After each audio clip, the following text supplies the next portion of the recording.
My name is Alice from Infona. Welcome to Nilewell, the first online platform that connects environment researchers and journalists. My name is Gerald Tenywa. I'm a senior multimedia journalist working with a New Vision newspaper, and I've been working there reporting on the environment for the past 20 years. My name is Mary Akurut. I have a doctorate in engineering science, focusing on water resources and climate change. My research interests are in water quality, climate change around Lake Victoria, and I'm currently working with the Uganda Electricity Generation Company as the manager dam safety and water resources. The scientists believe that their role is to work in the lab, do their research somewhere in a research office, and they have no business with the media. And yet, the media can add value to their work by reporting it and making sure that it reaches so many people. And this has been quite a challenge. The Nilewell is bringing these two parties together to be able to interact, to be able to chase the mistrust that has been existing between the two parties.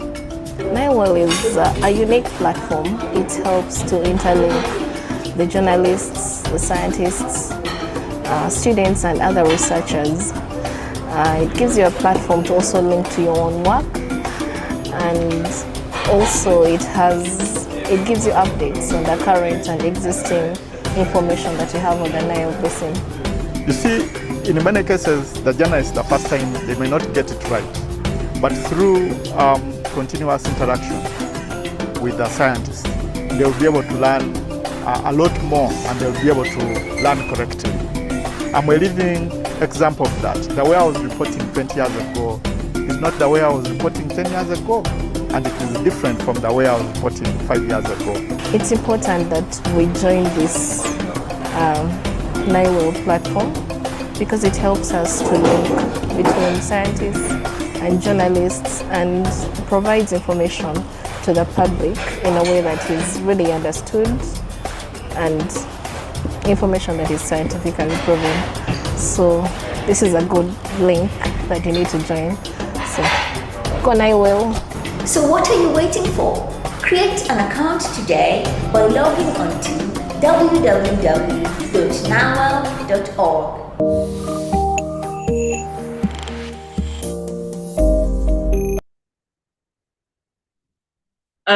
A very good evening, ladies and gentlemen. Thank you so much for joining us for this edition of Nilewell Science Wednesday. This is, I think, the 25th edition. We started Nilewell in 2023, not Nilewell, we started Science Wednesdays in 2023, around March. And so over time, we have been having a session every month. Since then, sometimes we have maybe failed to do one per month, but we always make sure we compensate in the consecutive months. So thank you so much for joining us. We are really glad to see you. I've seen a couple of members here who are not joining us for the first time, but in equal measure, I've also seen people who are joining us for the very first time. I can also see James Last and Henry Owino from Kenya. They joined us for the last edition of Nilewell Science Wednesday last month. Thank you so much for coming to support the co-production team once again. Team South Sudan, I'm happy to see you. Thank you so much for being here. My name is Daily Sive. I work at Infonile as the communications lead. And probably if you're joining us for the first time, you may be wondering, what exactly does Infonile do? Infonile is a flagship project of Water Journalists Africa, where we cover stories on water and the environment in the Nile Basin. Out of Infonile, we started a platform called Nilewell, where we are seeking to connect, or rather bridge the gap between science and journalism. And we do this by encouraging collaboration between environmental journalists and scientists to ensure that the stories that are written are credible, science-based, and factual. So among the projects or programs that we have under Nilewell Science Wednesday, under Nilewell, there is the Nilewell co-production program. This is, we have had two cohorts so far. Cohort 1, that was hosted in Uganda, and then cohort 2 was hosted in Egypt. We already finished deliverables for cohort 1 and cohort 2. This is, I think, the 5th group to present their work. Last month, we hosted, the beginning of this month, actually, we hosted Team Kenya, and now we are hosting Team South Sudan. The objective is to encourage collaboration between journalists and scientists so that the stories that are written are credible, factual, and based on science. So that is basically what we do. If at all you're a journalist, we hope that you can be able to learn something out of this session and even be able to develop a story idea out of what has been presented and probably give you an idea of how you can move forward writing your story. In case you're a scientist joining us for the very first time, this is an idea that you can actually work with a journalist and ensure that the outputs of your your research reach the broader audience through the stories written by journalists. I don't want to say so much. With us at Team South Sudan that did a story on how floods are affecting education in South Sudan Unity State. And this story, in this story, we have Emmanuel Duku and Leek. I'm not going to read their bio. I will give them a chance to tell us briefly who they are, what they are doing, how long they have been working in the specific fields they are in, and they will also present their work individually to us. And then after their presentation, we're going to have a session for question and answer from myself and from everyone else. So in case you have a question, please feel free to type it in the chat box. If not, you can maybe hold it and ask the question towards the end. I'll give you a chance. You use the raise hand emoji, and I'll give you an opportunity to be able to ask your question yourself. So you could be asking yourself, what exactly are we looking to learn from this session? From this session, we're going to learn how climate-driven flooding is affecting education in South Sudan, and this is particularly at a place called Rubkona County in Unity State. We are also going to learn why girls are disproportionately impacted during such crises and the community-led responses that are helping to sustain education in this area. And finally, we are going to learn the role of science, data, and journalism in reporting science. So thank you so much for joining us once again. You could also let us know who you are. You can type on the chat box your name, your country, your field. Are you a journalist? Are you a scientist? And who knows, probably the next story you're looking to work on, there's a scientist within this webinar that can be able to work with you and make your story a success. So without further ado, I'm going to hand over the mic to maybe just before we start, I'd like to just say hi, and then you can give your individual bios. Leek, are you able to hear me? Good afternoon, good evening. Yes. Okay, Yona, are you able to hear me? Yes, please, I can hear you. Okay, thank you so much. So, Cor, I'm going to hand over the mic to you. I know we are sharing the presentation on your behalf. So, Prim, please start sharing his presentation. And then, Cor, you can take the floor. The floor is yours. As we are sharing the presentation, please feel free to introduce yourself, your work, your scope of work, and the areas of interest. Thank you so much.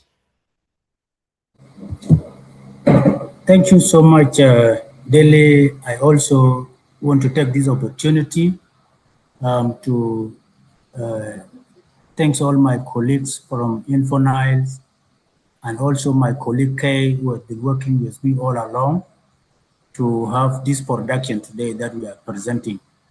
I appreciate the supports from the NALWELS and all the guidance to ensure that this production is okay and it is to be presented as we have come today. So I would apologize because maybe you guys are seeing my photo. I try to work on my video here, but it still is not okay. But anyway, still that is okay. We can still continue pushing on. I'm Kurt Choblek, basically in South Sudan.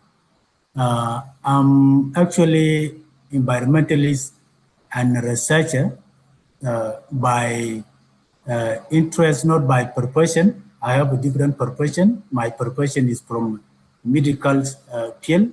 Basically, I'm a biochemist. But I'm interested to do the environmental activities related to climate change with the current situation that is happening right now in South Sudan. So that is what actually motivated me. I've been written a lot of articles about climate change, and especially in unity states where also there is too much floods, and also at the same time there is ongoing oil exploration in the country. So with a lot of effects to the oil pollutions and also with flood. So that is what actually motivated me to have interest in climate change. And that is how I came in connection with Emmanuel and Emmanuel in Uganda. So maybe with these few remarks, this is what I can say about me. Maybe we can just get into the presentation. I don't know, Deli, am I to continue, or Kay can make an introduction, a bit of introduction about himself? No, you can just continue. Then Kay will introduce himself and also continue. Okay. Okay. Okay, Prim will share my slide from your side there. As you can see, maybe from the photo, that is one of the secondary school in Unity State. And that secondary school is submerged in water. And you can see even the roof, plugged off. So that area is a well-surveyed area. It has been a residential area. People have been here, and that is why this school was here. But because of the floods in 2021, in September 2021, so most of this area was taken up by the floods. And what you are seeing here, the canoes you are seeing here, these are the tools that the community and the population unity said are using for mobility. Next.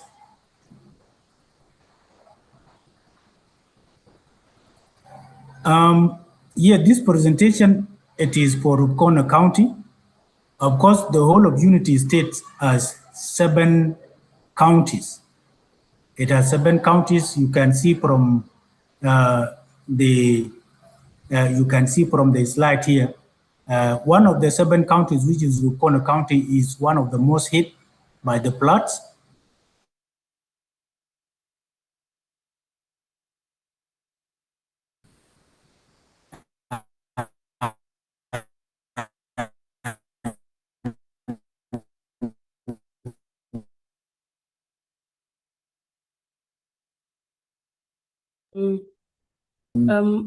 Koj, we can't hear you. Hello, Koj.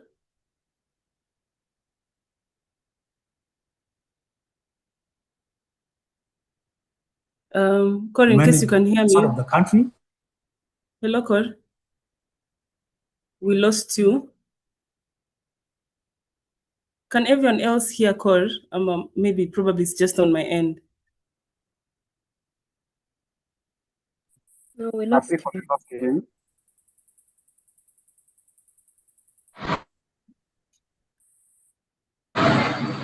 Yes, hello? Yes, we lost you. You could start from the map kindly.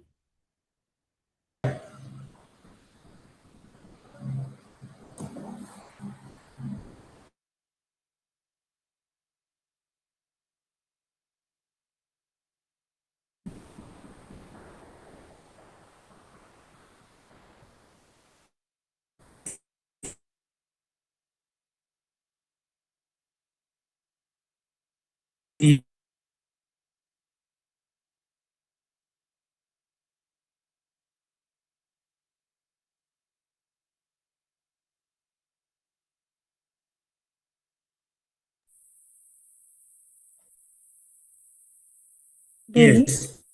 Koj, we can't hear you.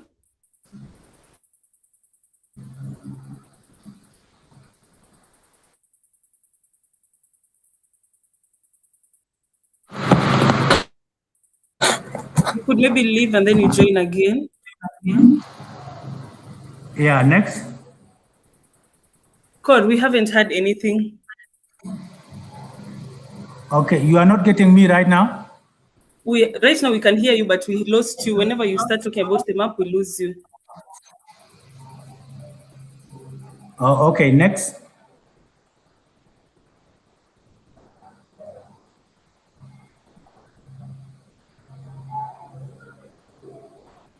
Yeah, the background of Unity State, it is in the northern part of the Unity State, which is bordering Sudan. In September 2021, 90%, 95% of the land surface of Bentiu is submerged by the floods.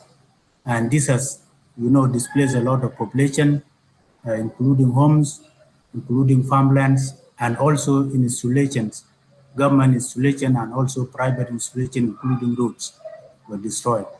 So we have also school infrastructure, they were also destroyed. As I said earlier, over 60,000 learners in over 100 schools were affected by the flood in 2021. Next.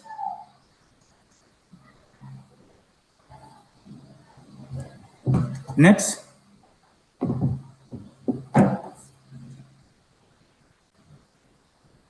Frame next. Yes. So, yeah, learners could not access better education because of these interruptions from the floods. Of course, back in 2008 up to 2010, so there was a good number of enrollments of learners in Unity States. Rubkona County itself, it has 71,453, which is 70% of male learners, and also the female learners are 29.6%. That was in 2008 up to 2010. It was a 3 years average. And you can get this one from South Sudan statistical yearbook. In 2010, Unity State even lead the country with 98.9% in the whole country, in the whole of South Sudan, with male of 124% and female 70.6%. You can also get this one from South Sudan Statistical Yearbook of 2010. Next.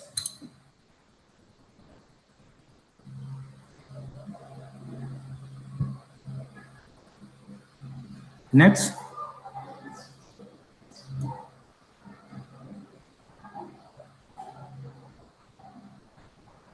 Hello, Frame, next.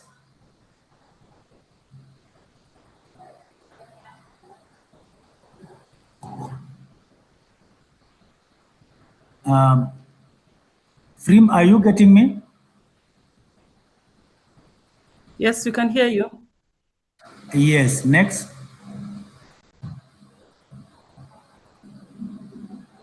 Prim.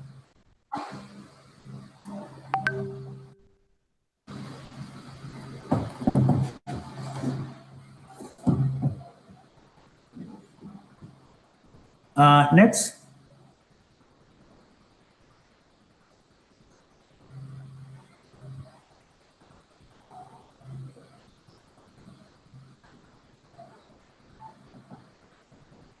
Free, any problem, please? I'm clicking next. I don't know which next because I kept clicking. I don't know which slide you're on. I thought you're on objectives.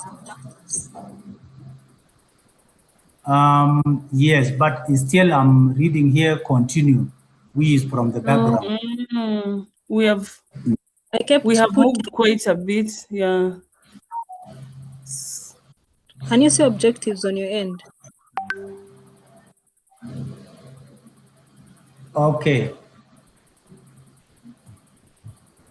Can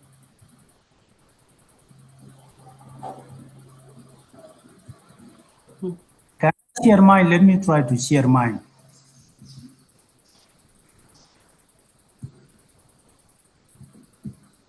Okay. Thank you so much, guys, for being with us today. We apologize for the technical hiccup.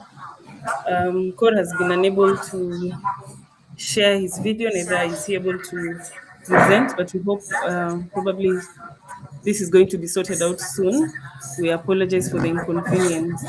In the meantime, please, I had put a chat box kindly introduce yourself in the chat box. I've seen so many people from South Sudan, and I think majority are joining us for the first time. We appreciate your presence. Please feel free to introduce yourself, your name, your occupation, your country, not only South Sudan, everyone else who is here with us, and your organization, if you don't mind. Cor, please let us know when you're ready. Yes. Are you able to share?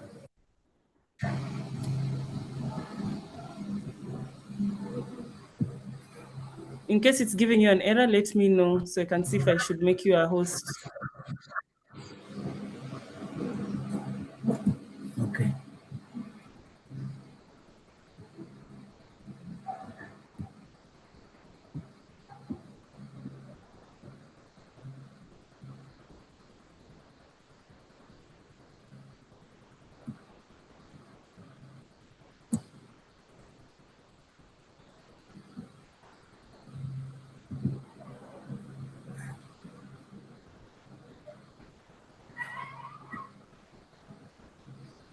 Delhi, Yes? yeah, it's not helping on my side here. Prim, please try sharing again to see if we can move through the slides. And then Cor, I don't know whether it is an issue of network on your end. Maybe join with one of the devices that you think has the strongest internet, and then mute the other one. Put the other one on very low volume because we are getting feedback. Okay. So use only one to speak, and the other one, turn the volume very low. Okay. I'm not sure whether you still need help in presentation or Primrose should present.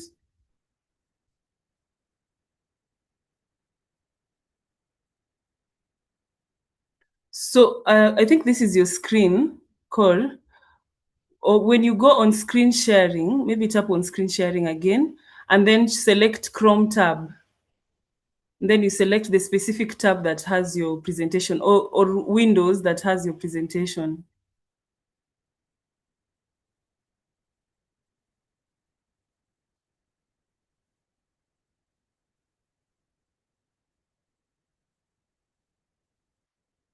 You're screen sharing, but you're sharing the current name. You stop sharing, then start sharing afresh.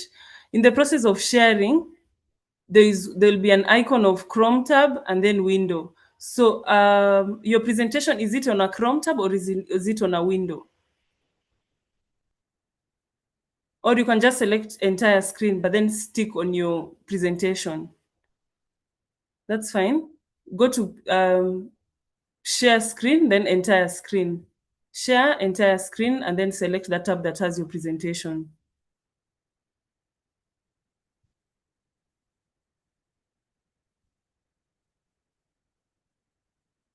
Hello, Cole.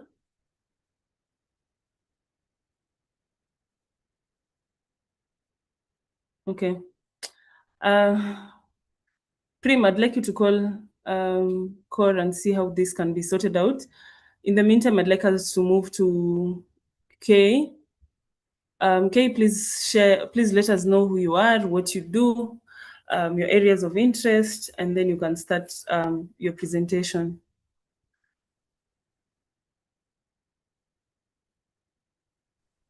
All right.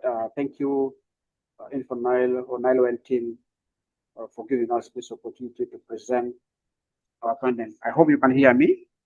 Yes, yes. Yes. For giving us this opportunity today to present our finding with my colleague Leek, who is a researcher. By name, I'm called Emmanuel Duku, and I'm a journalist based in Juba. I work for a newspaper called Number 168 newspaper. Yes, that's all about my personality. We can move to my slides, please.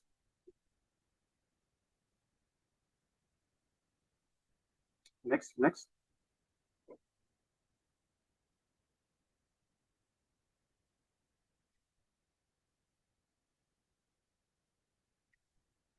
Yes, that's my name, Emmanuel, my media house, #1 Citizen newspaper. And those are my contact details. And generally, as my colleague started from this presentation, this is a story that culminated from our co-production fellowship organized by Info9, and we were taken through some training in Egypt. And when we returned in 2024, between July and August, we sat down with my partner, the researcher. Of course, in this fellowship, we were paired, journalist and a researcher, in this case, a scientist who happened to be Leek. So we sat down, we brainstormed with the story idea, and we zeroed down over the impact of flooding in Unity State. And as he said at the beginning, Unity State being a big area or state, we zeroed down to Rubkona County.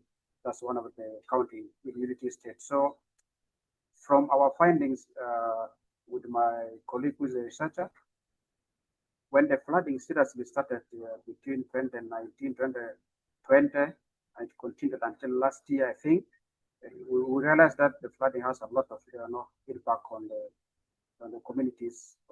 Unity State and Rubkona was one of them. And this flooding contributed to destruction of key installations, roads, schools, hospitals, and a number of people were displaced in some of the counties in Rubkona County. And of course, when displacement happened, there are services that are affected, and education is one of it. And this is how we reached our story idea with my colleague. Next slide, please.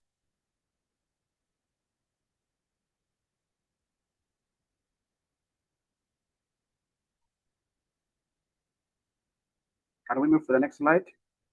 Okay. So when we did our finding on the ground, we came or returned to Juba, we sat down and analyzed what are the possible angles from the story that I was supposed to do as a journalist. And in that story, there were a lot of angles we looked at. One of it is the rationale. We look at the story angles, the gender lenses, okay? The impact of flooding, how flooding destroyed buildings. They also exhibit like social inequalities. Boys and girls, were withdrawn from school and are subjected to labor, like looking after livestock, fishing. This is basically done to earn survival. And some of the girls, after being forced out of school because of flooding, others were compelled into earlier marriage and getting pregnant in the process. That was one angle that we looked at. Then the human agency and versus disaster. Okay, we said rather than focusing solely on the tragedy, okay, rather than focusing on the problem, we thought it's very important also to highlight the massive reality. Communities building dikes. In Unity State, when you go, you find there are communities digging dikes. These dikes are constructed so that a section of communities protect themselves from water getting into their residential areas. So we thought also this is a possible story angle that we thought we should take. But at the end of the day, we didn't go much into the communities taking local solutions to address the impact of flooding in their areas. Next slide, please.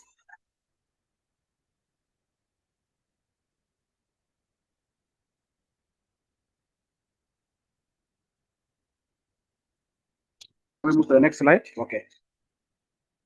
About the policy relevance, this story serves as a case study to education emergence, showing how targeted interventions like the cash transfer, GESS, or temporary learning space can bridge the gap during climate shocks. So out of all these three rationales that we explored in the field, we thought it's also important to highlight some of the coping mechanisms that can take back children to school. So people from South Sudan, they will be familiar with this cash transfer program, I think implemented by the government of Canada. It's called GESS. So this program, when we visited the site, we realized that it is actually, despite the schools being destroyed, girls getting home, boys getting home, with the introduction of education incentives, a lot of girls were able to return to school. okay? And this bridged the gap during climate disasters. Next slide.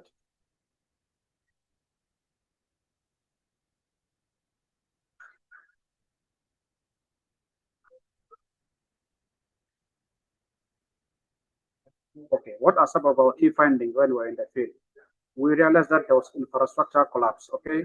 Destruction of social services like schools, hospitals, roads. Out of the 102 schools in Rubkona County, 45 of them were affected by floods, okay? And the number of functional primary schools by then were 316 in the region. But after the flooding, only 192 were left. What about the enrollment statistic? We also realized that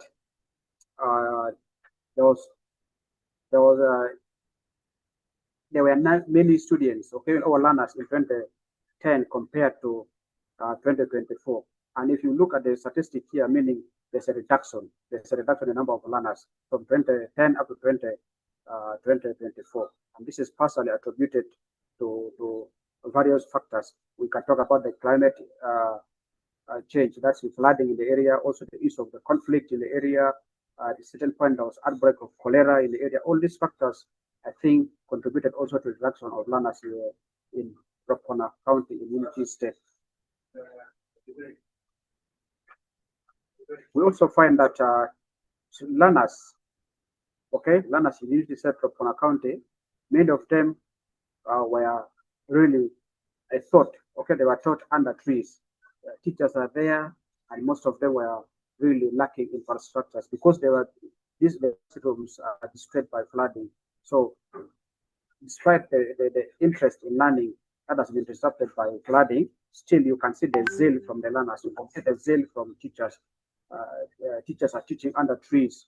Teachers are teaching in classrooms that has got no rooftop. So that the aspect of resilience was there on the ground.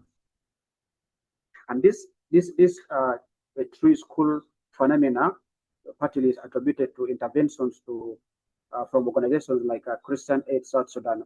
We realized that they did a lot of door-to-door campaign to encourage parents, to encourage learners to take their learners to get back to school, also encourage the parents to send their children to school amidst all the challenges they are going through. Also in our funding, there was livelihood displacement.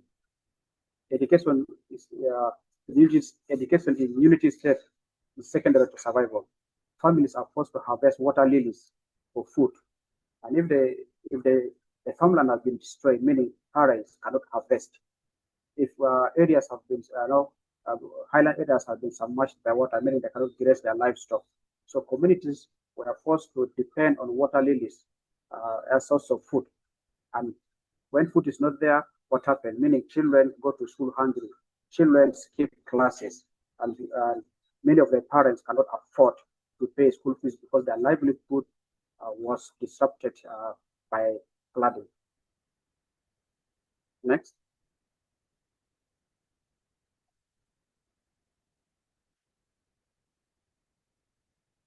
Okay, what are some of the experience, okay, or the skills we gain in the course of this fellowship?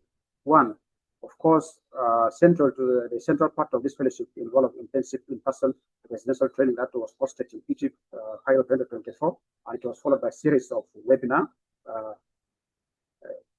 in the course of the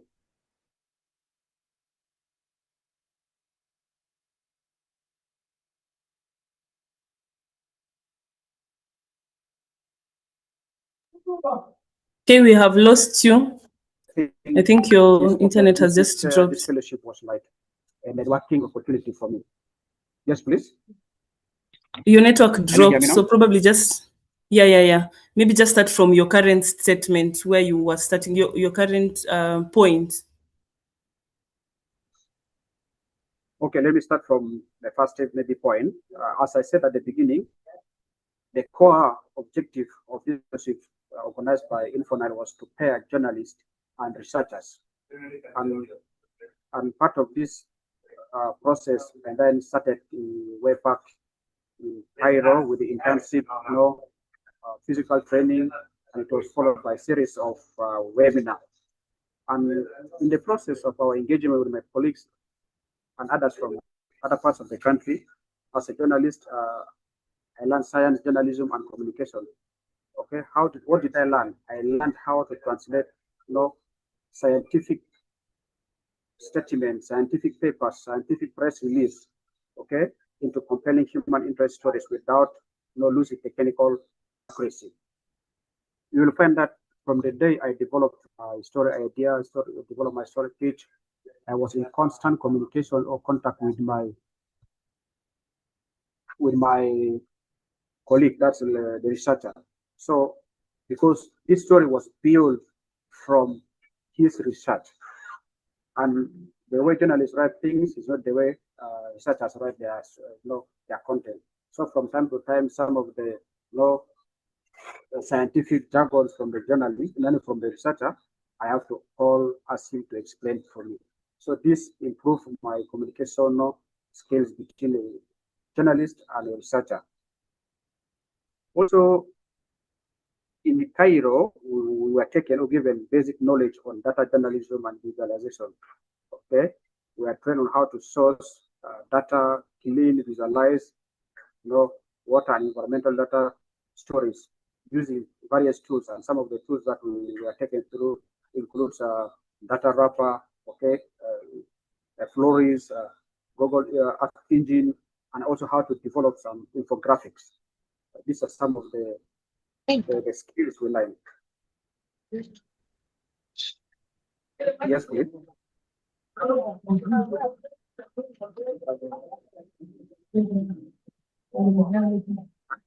Can we move to the next slide?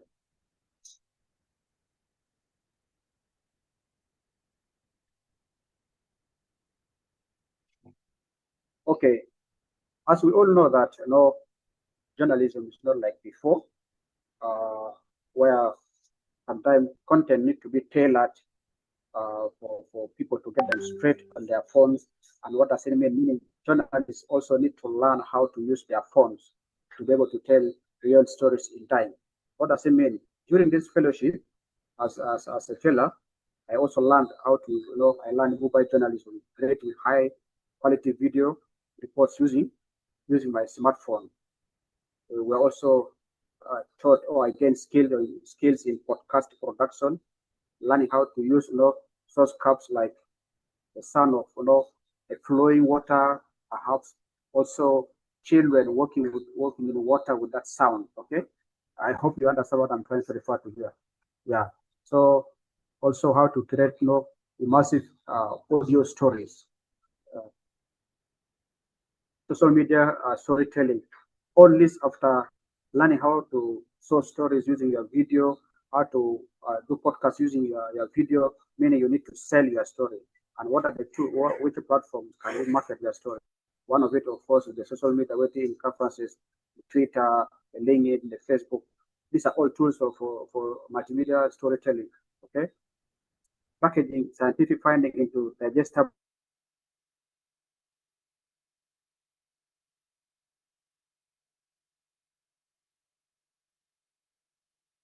short form videos to reach younger digital native audience. Some of the skills I learned as spreadsheet. Next.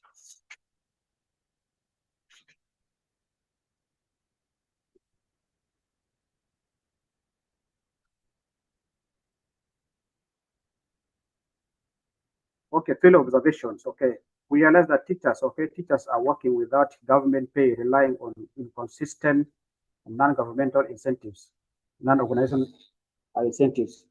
Their commitments not only keeping the system from total collapse. We quite know very well how civil servants in this country are struggling when it comes to payment of salaries, and the teachers are not exceptional from this scenario. But despite little pay, sometimes completely no pay, the teachers are still getting to school, getting to class to teach children. There was also environmental trauma in some of the schools where water points have been submerged. Learners have got no clean drinking water, and you find sometimes the photos, or not the photos, but where they go to get drinking water is really disturbing. Children getting clean water from a stagnant, area within the school compound. This has resulted to waterborne diseases and further hindering their ability to stay in school.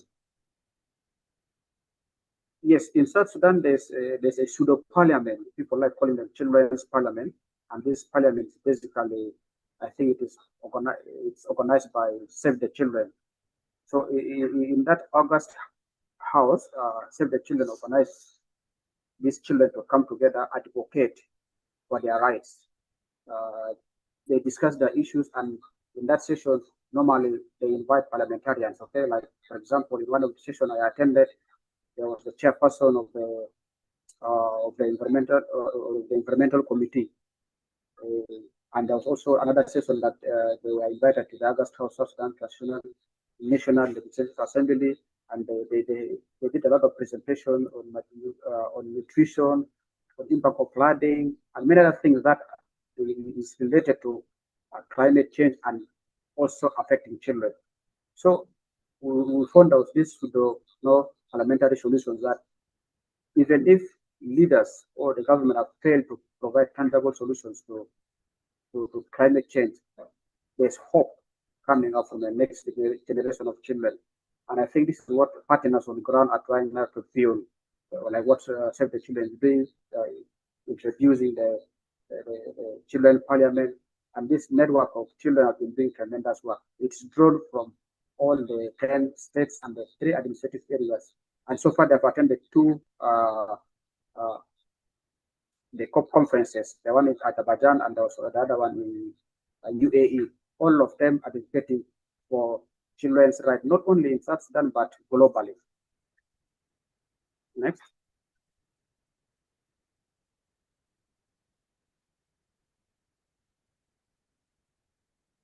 What are some of the field challenges that we encountered while pursuing this story and the research? Due to flooding, I think last year, Unity State and particularly Rubkona County experienced cholera outbreak. And this is basically attributed to the stagnant flood waters that have led to active outbreaks, forcing children to pivot between education and emergency health. And I also feel the impact of the cholera outbreak because there was a moment we were supposed to travel to the field with my colleague, and then when it was reported cholera outbreak in the area, we had to cancel our field trip. Insurgency and conflict, of course, Unity State is prone to conflicts, and it's a no-go zone, making it difficult for journalists and other aid workers even to reach most of the affected areas. Beyond Rubkona, we have areas like Leek, we have areas like Mayom. These are all areas that are in conflict, and also part of them are affected by floods. So it became a little bit challenging for us in the course of these 2 years doing this story. Environmental trauma, I've already said that it before. No clean water. Children, even and communities have to rely on water from the streams, rivers, wells, which are often polluted, resulting to diseases, waterborne diseases, as I said, cholera. Yes. Next slide, please.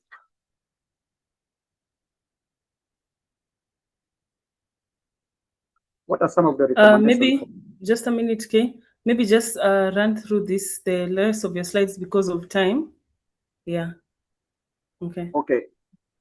The recommendations, I have divided them into 3. One for government, then partners like GESS, that's implementing Canadian embassy in South Sudan that's implementing the GESS project, and other partners like Recent Aid South Sudan. Okay, so for the government, our recommendation is that they should stabilize teachers' payroll. Okay, shift from a reliance on NGOs to dependence from NGO to pay teachers' salary is not enough to give education to learners. So government should invest in paying teachers' salary timely. For partners, there is need to expand the cash transfer project. Okay, and where possible, there should be increase in GESS financial support to schools which are currently missing. This GESS project is implemented in in one of the schools called Turowangala. So in this school, when you go, you find there's high enrollment of girls compared to boys. And this is the only school where this project is implemented. Meaning from our analysis that if this caste transfer project is extended to other counties, okay, there's possibility that enrollment of learners will increase. Learners will be attracted because of the little money they're getting to buy books and other sanitary materials. Also, there should be integration of WASH and nutrition programs in school. This is to address issues of hygiene, address issues of school feeding programs, where sometimes learners keep learning programs because of hunger. Next slide, please.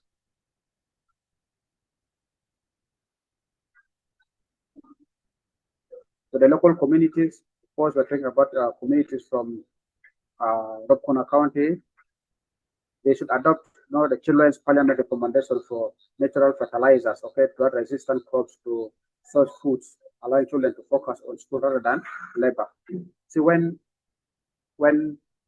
affected communities move away from lowland to highland areas, meaning they can farm, and some of these areas are not fertile, and there's need to use fertilizers that are locally made. So if this is available to the local population, meaning they can farm, have food for their children, and their children can focus in studies. And also, they should not be thinking of sending their children for early marriages, or even like thinking that they're sending their children to look after livestock. Advocacy, okay, there should be continuous advocacy, like what partners on ground are doing, the door-to-door campaign. Parents should be encouraged about the importance of education, not to focus on dowries, but focus on long-term future of these learners. Next slide, please. Yes, thank you. That's the end of my presentation.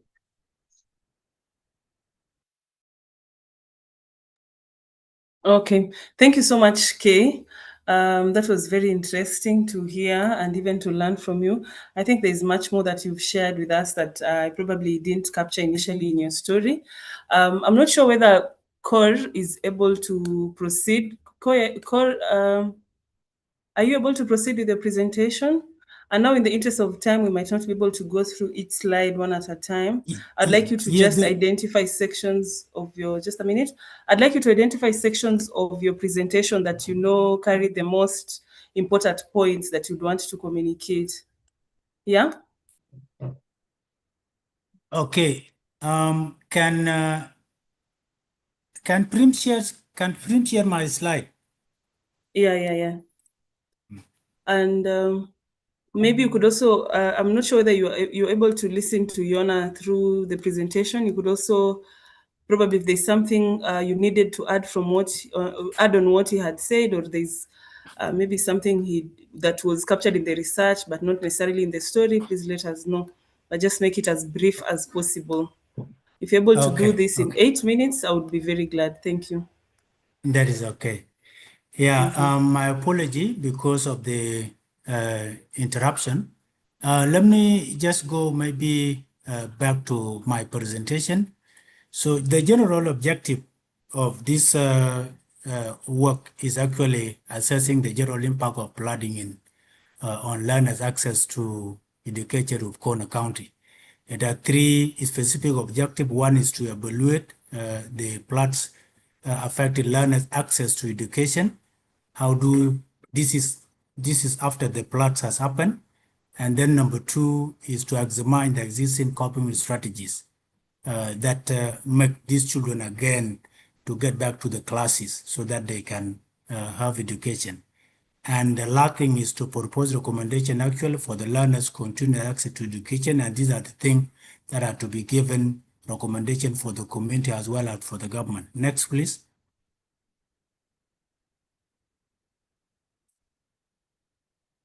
The methodology actually that is used in this research is actually a qualitative research approach in which questionnaire guide, we develop questionnaire guide so that we have to have an interview with participants, be it learners themselves, teachers, and also officials from the State Ministry of Education in Bentiu, and also county education department in Rubkona. So we use questionnaire guide that is actually guiding us. An observation where we are also observing the shelters, we are observing even the learners, where they sit under the trees, under the tents, maybe in some classes, some shelters. So those were the things that actually I took that time. We took note of them. Next, please. Yeah, for the finding, as you might have heard also from Kay, there are actually a total of 316 schools in the whole of Rubkona County. In that total, 192 primary schools are functional with over 37,313 learners. 124 primary schools are destroyed by the floods, and approximately, which is a report that is coming out from UNOCHA in 2024, mostly 20% to 45% drop out from the schools due to the flood in frowns schools across Rubkona and also in other part of Unity State. You are seeing maybe from 2010 there is an error. It is not 2021. It is 2008 and 2010. This is 3 years, 2008, 2009, and 2010. So you have the total male is higher compared to the female learners in those 3 years. And then you see during the floods, the total male learners, they decrease a bit due to the impact of the floods. And you can see also there is a bit of improvement from girl enrollment to schools. And this is the results of the displacement. Many settlement camps within Bintiu towns have been set up during the time of the floods. And this has, actually encouraged, that cohesion. It encouraged the girls to go to the school because the school is near to them, and the organization also are doing a lot of awareness, and that is a bit difference compared to 2008 and 2010. Next, please.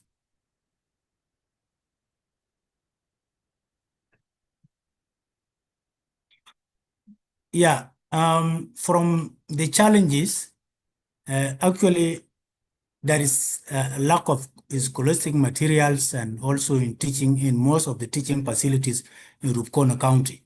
You count it from the blackboard, you count it from the chalk, you count it from the benches until you come up to even to the phone of rulers and rubbers. These things are not even, accessible to learners, simply because the government has no resources to provide all these things. It is only the organization, and sometimes organization, they come in just only to support. That was one of the challenges. The second challenge is actually lack of water sources as well as feeding in the schools, to the point also in other waste services, that is water sanitation and hygiene. They are not even there in some of the schools, because most of the schools are open air, under trees, tents, and like that. So most of the teaching staff also are not trained. This is in relation to the qualification itself, simply because, the teaching industry is not even, attractive, to most of the qualified, learned individuals. So they just run to NGOs, and then the schools are just left with nobody, even to hold a chalk to teach these children.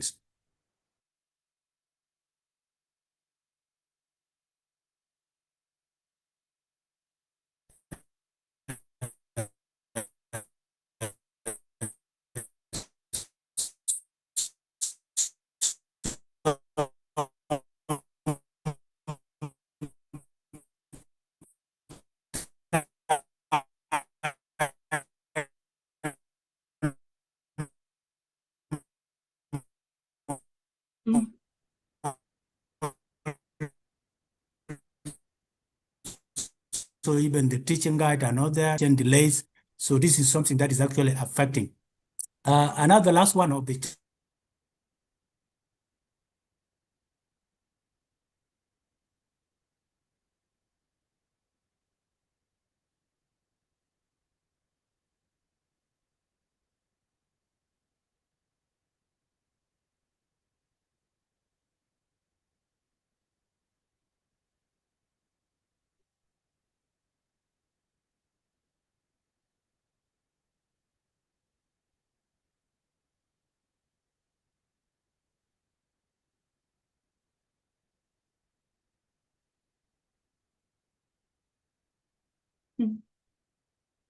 I'm not sure whether the rest can hear you, Cor. Myself, I can't. Can everyone else hear Cor?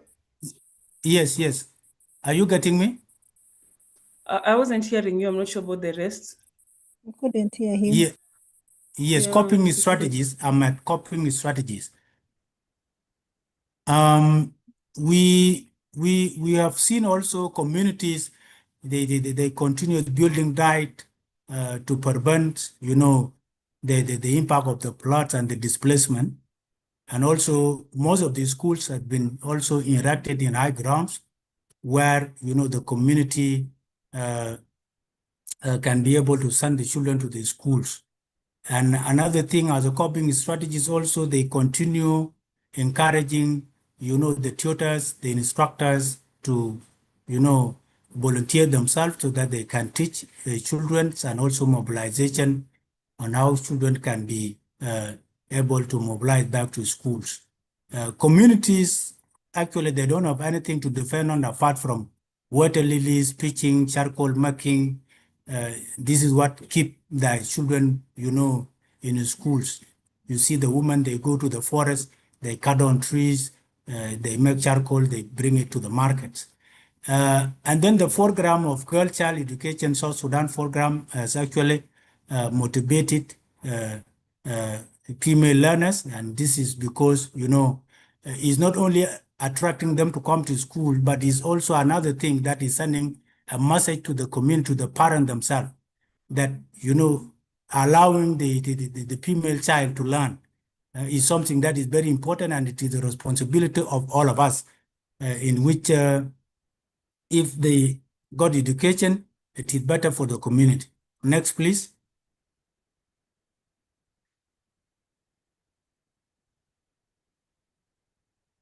There are few recommendations that I put on.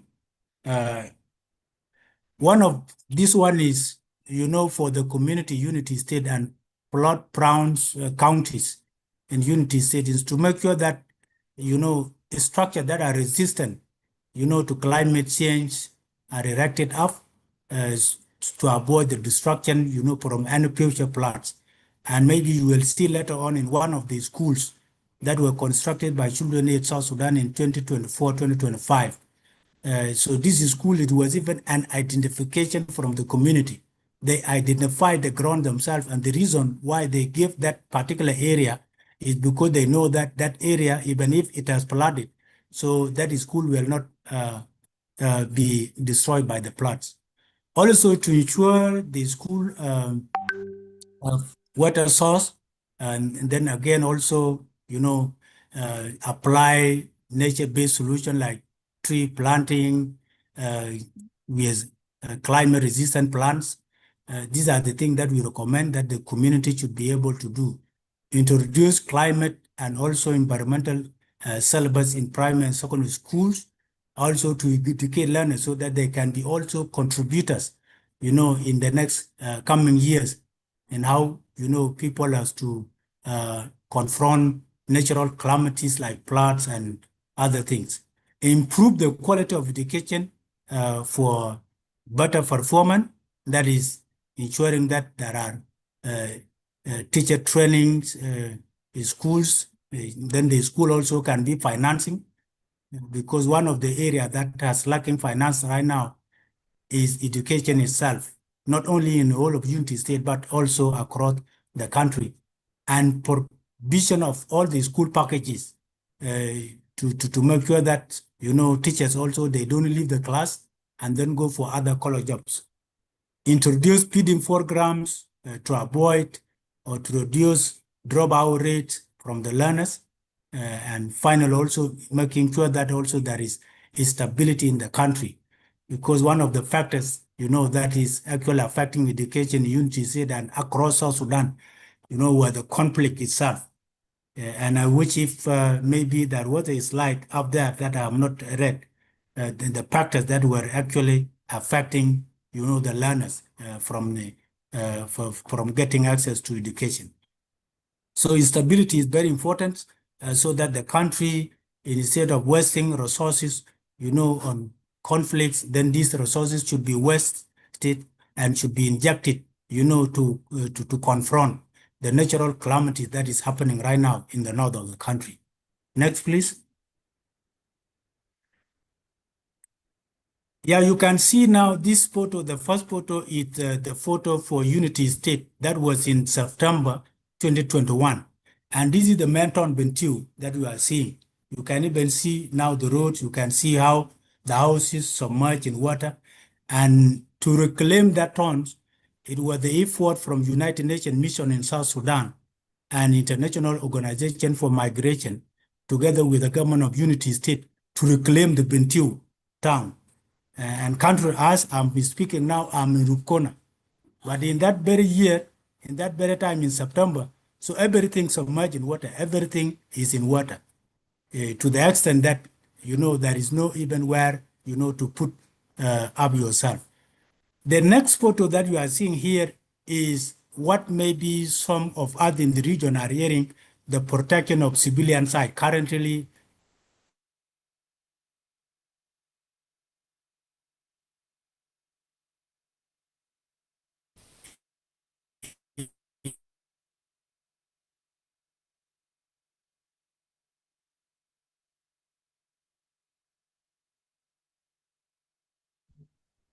I think we have lost Cor once again. Prim, are you able to hear him? No, I can't. Okay, unfortunately, I think we have to close. Are there more slides beyond this? that is accommodating more than 200. There were just some pictures, that's all. Okay.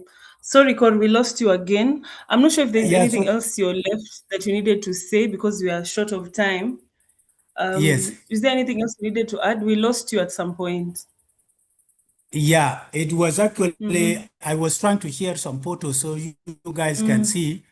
Those Okay. were the very, very, Okay, just finalize them in a minute, kindly. yes. Yeah. So some of the other photos, as you can see, the first photo here is the first photo here you are seeing here is one of the church that was turned to.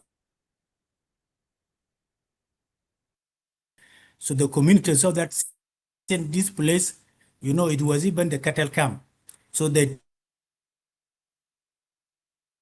turned this one to be, the very ground that the school has to. Photo is that you are seeing. These are the children attending their classes under the tree. Next, please.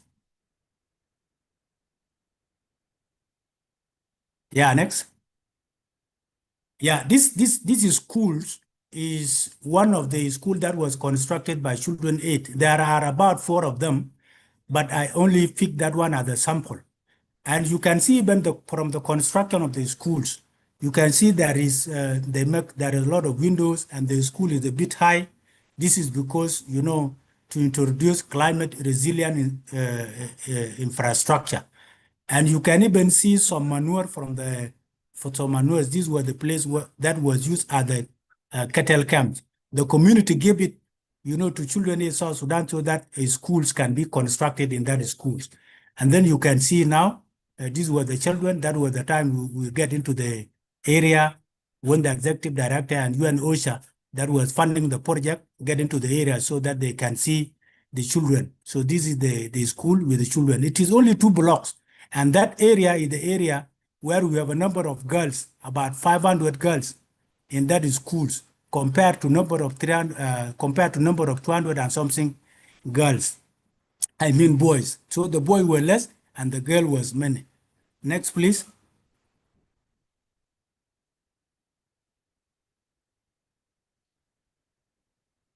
Yeah, this is just references that you can anyone can log in. Next. Thank you so much. Over to you, Okay. Delhi. Okay, thank you so much, Kor and Kay. For sure, this session has had a lot of technical challenges. We have had a number of people joining and dropping off. We really apologize for the inconvenience. For anyone who is interested in the presentations, I will be able to share an email tomorrow with the recording and the presentations attached. Feel free to go through them. Quickly, I'm going to request anyone who has a question, please use the raise hand emoji. I'll give you a chance to ask the question. I can see there's a question there by Mabek Deng. Mabek, prepare yourself to ask the question. Okay, I can ask it on your behalf if you don't mind, but maybe just a first question to the scientist. First of all, I've realized that this is a story that this story is showing that climate change is not only an environmental issue, but it's also an issue that affects the education system and particularly touches on the issue of gender equality. And then maybe I would just want to ask you quickly, based on your research, how exactly are reported floods affecting these girls in attendance, retention, and the learning outcomes differently from boys in unity states? Like, what exactly can we take away? How exactly are these floods affecting the girls? Kor? Yes, thank you so much, Delhi. Yeah, I got you. Actually, to my view, based on my field research, there were some positive and some negative that you can take out of this one. One positive thing is that, the plot brought the community together. And that thing, it has attracted, the partners, the humanitarian agencies to come and support, the community that are displaced by the floods.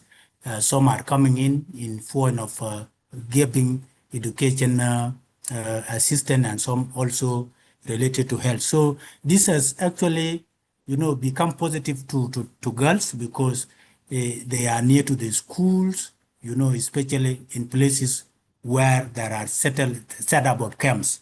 So the girls has access to schools without, having so much distance about it. So the other thing that is actually also that is very positive is that the girls are seeing also female ladies working in NGOs, coming to them doing awareness.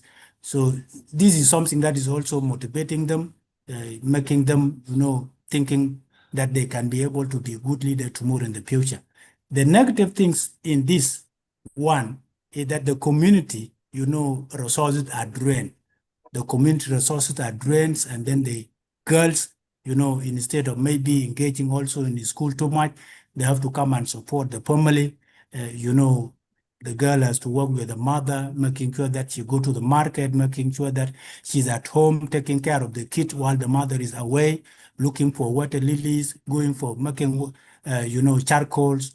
At the same time, also another negative is that if that girl has reached an age like 14, like 15, the family will see that it would be better if these girls, got married so that also we can get support from the husband, some of it. So these are some of the things, you take part of them negative, you take part of them positive. Yeah. Okay. Thank you for that. My next question goes to Kor. Not Kor, sorry, Kay. When you're reporting this story, what moment or what testimony changed you the most? And especially the connection between climate change and girls' education. Did you have a specific moment that really changed your perspective or your own understanding on the link between climate change and girls' education? Okay. All right, thank you for your question.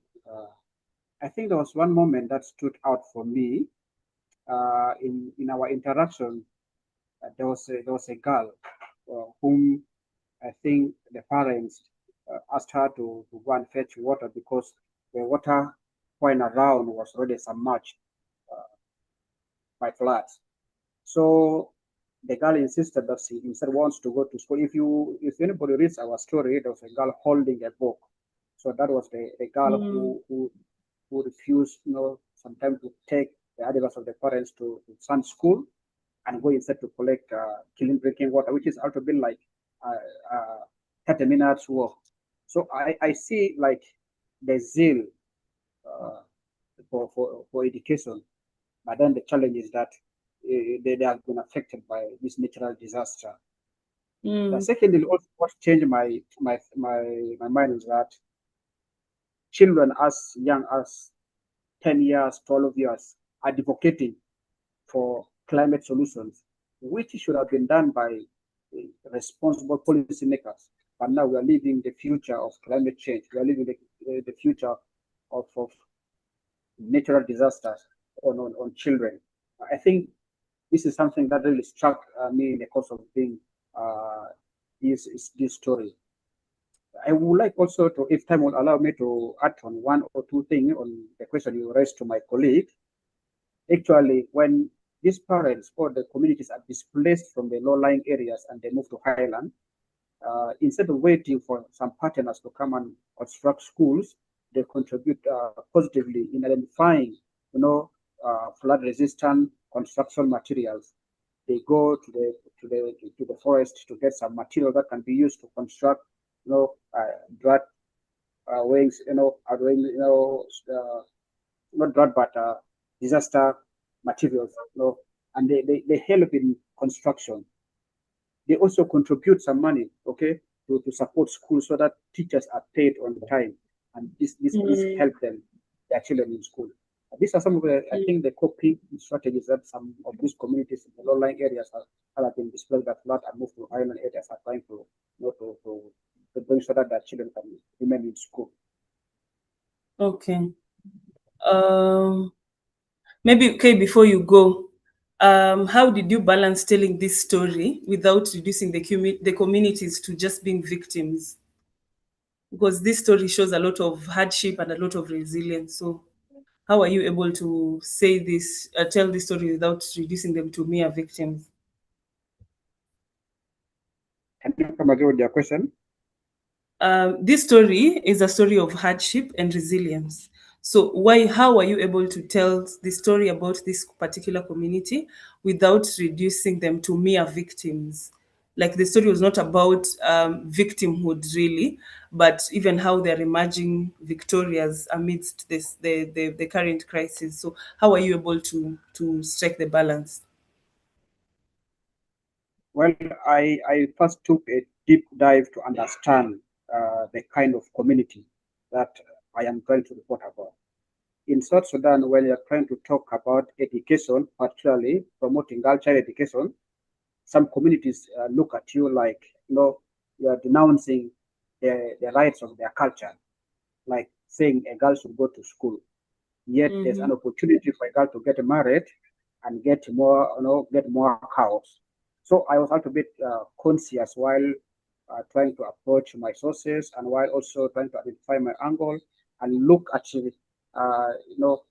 the future outcomes for this particular source that I'm going to talk to. Because if I am not a little bit sensitive in selecting my interview, even understanding the cultural perspective, I think at the end of the day, the story will not have much, value as far as girl rights in South Sudan is concerned. Okay. Thank you so much. My last question goes to Cor before I open the floor to the rest of the audience. Cor, in 30 seconds, yeah? If you had an opportunity to interact with a policymaker, please let us know any 3 evidence-based interventions that you'd want them to put in place to ensure that the girl child is protected, the education of the girl child is protected during climate shocks. Just 3 in brief. What would you say there? Thank you very much, Dele. Yeah, one is to make sure that there are, policies that are protecting girls. And the girl at the age of, the girl has to get married maybe at the age of 18 and above, but below that. So you shouldn't be allowed, the girl's child to be forced for marriage simply because the community can get the resources. Second is to make sure that, the education sector, is actually financed so that, the teachers cannot leave the classes, maybe classroom and go and look for other color jobs. And number three is actually to ensure that climate resilient activities, initiatives are in place, and the community has to be engaged. Nature-based solution has to be made as a policy, whereby it has to be made as a kind of right from the top up to the bottom, to make sure that the community themselves, together with the government and policymakers, they make sure that they confront the climate change as something that is positive, not something that is negative. Yeah. Okay. Thank you so much for that. I hope one day we shall be able to look back and actually see that the policymakers did not fail us, especially in this age of the climate crisis, the global climate crisis that is affecting different parts of the world in different ways, and particularly in the Nile Basin. Thank you so much, Kor and Kay. But there's a question here that was asked by Mabek Deng. Sorry. So he says, are there any plans for the government to address the teachers' incentives and delays? I think maybe delays in payment and also increments to address this issue of not having qualified teachers in the schools. Yeah, thank you, Mabek, for your question. During my interaction with the Director General for Ministry of Education in Unity State, one of the things that he told me, he said, look, Kor, even we could not even make a fence for our own institution, leave alone maybe thinking of what to do. So actually there are a lot of challenges that are facing the State Ministry of Education, but still they have this courage that there is a time whereby they will be able to improve the education. So currently they don't have any resources where they can be able to finance the teacher or pay them properly. They don't have any plan, to construct the schools. Currently, it is International Organization for Migration, IOM, that is actually constructing the schools right now in Bentiu. Yeah. Okay. So, in short, you've said the government is not having any interventions right now for the teachers. Yeah. What I'm saying is that the government has no plan, to add more teachers into the payroll, simply because they don't have resources that they can be able to pay off the teachers. Because even the little now that the government is offering to the current existing teachers in the schools, it is something that is even coming after maybe 6 months, after 9 months, or even a year. So now the government cannot just be thinking of making, bringing in some new teachers. That is why you are seeing I put the word volunteerism, simply because these are the teachers that are volunteering themselves. Yeah, okay. From their own, from their own, feeling, just to make sure that the children get access to class. Okay. I see there is a gap right there on education and government interventions to ensure that there are specific measures to improve education generally, even not only girls. So thank you so much for letting us know. I hope journalists we have a good number of journalists from South Sudan on this call. I hope you have taken note of that and you can find out ways in which you can be able to follow up, take up the gap from there and follow up on how you can write more stories and even push the government in Sudan to be able to do something about it. We all know education is very important, especially in this age. Yeah, I think that was the only question that was typed. Is there anyone else who'd like to ask a question? Please use the raise hand emoji. I'll give you an opportunity to ask. We only have 5 minutes to go, so we have to act in the shortest time possible. Anyone with a question that would like to ask, please use the raise hand emoji. In the meantime, I'd like Prim to prepare the trivia questions to ask. We are only going to give maximum 5 seconds per question. You'll have to type your question. Primrose will ask the question. You'll type it in the chat box. The person who gets the most questions right, we have a small token of appreciation that will be sent to you after this session today. So I hope you are listening. I hope you are attentive, and just be ready. Be ready to type very fast on the chat box. Anyone with a question? Anyone that probably has a word of encouragement to the presenters? Okay. Prim, the floor is yours. Thank you so much, Kay. Thank you so much, Cole. Today we have just a few questions from the presentations that were given. Chris, you watch the chat for me. So number one is list at least 3 strategies being used to keep children in school during floods. List at least 3 strategies being used to keep children in school during floods.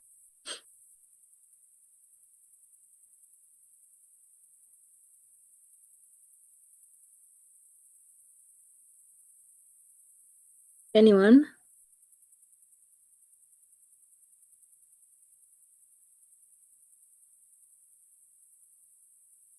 Chris, do you have any responses yet? Not yet, not yet. People are still thinking. Okay. Just a few seconds.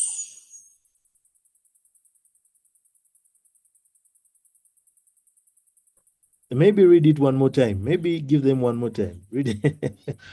Okay, list at least 3 strategies being used to keep children in school during floods.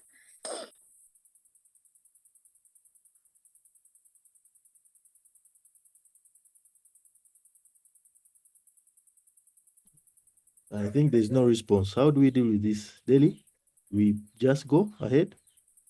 Yes, let's move to the next question. Time. Okay, all right. Okay, so some of the answers were community members are constructing temporary learning shelters, then dikes construction around some schools, and then we have some support from some NGOs through school supplies and cash transfer. Yeah. And then number 2, which program is helping ensure children, especially girls, continue accessing education despite floods in South Sudan? Which program is helping ensure children, especially girls, continue accessing education despite floods in South Sudan?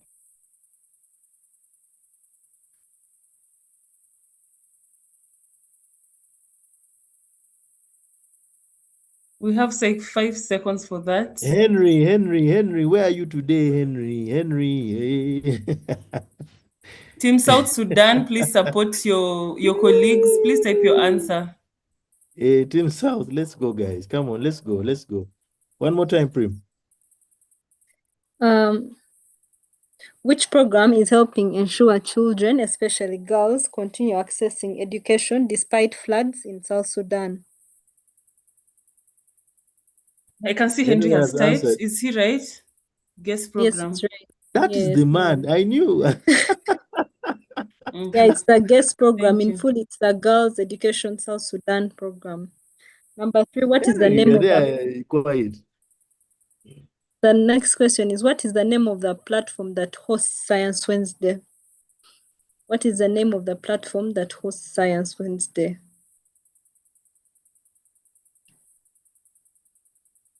All of you should get that one. Henry is back. Wama, carry the show. Let's go. We have answers yet? Henry, he has answered Nile well. Oh, yeah. Okay. And then our last question for today is, What and where is the largest wetland in Africa located? What and where is the largest wetland in Africa located? So where is it located and what is it called? The largest wetland in Africa, what is it called and where is it located?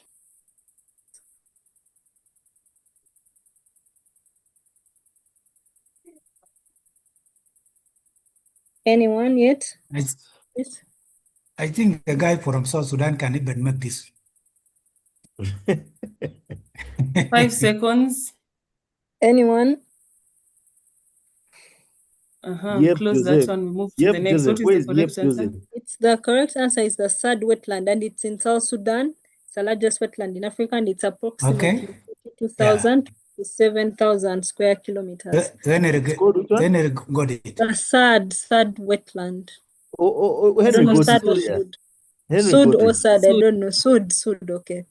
Sud. Sud. Henry got it. Sud wetland, yeah. It's called Sud. Sometimes Today we- it's pronounced as Sad also. Okay. Henry, you copied has got directly 3. from Google. You copied and pasted from Google.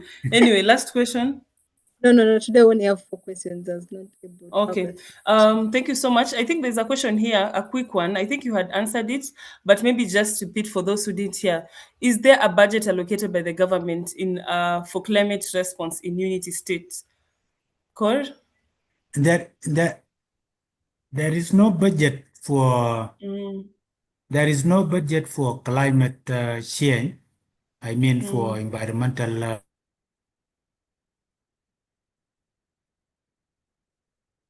Okay. Hey, Henry, you already got that one. Thank you, Henry. I hope you guys can hear me. We have lost Cor once again. Cor, today something is wrong. Your village people are very active. Anyway, guys, thank you so much. We are 2 minutes late. We really apologize for taking longer than expected to finish this Science Wednesday, but we really appreciate your presence, your participation, and your support to the South Sudan team especially. Thank you so much for being with us. There are a couple of people who typed on the chat box their names, the organization. There's even someone who was coming all the way from still in South Sudan but works with BBC. Those are colleagues that you can easily work with in future projects. So we really appreciate your presence. We hope to see you on the next Science Wednesday. By the way, the next Science Wednesday, we shall be hosting Uganda's Nafiri, Team Nafiri, the Fisheries Institute. They have a project that we are collaborating on, and on ensuring climate resilience fisheries. So I hope to see you there on the next one. Thank you very much. Have a good evening. Please unmute and tell us, have a good evening, everyone, before you go. Thank you and bye. Have a good evening. Have a good evening. Bye. Thank you. Bye.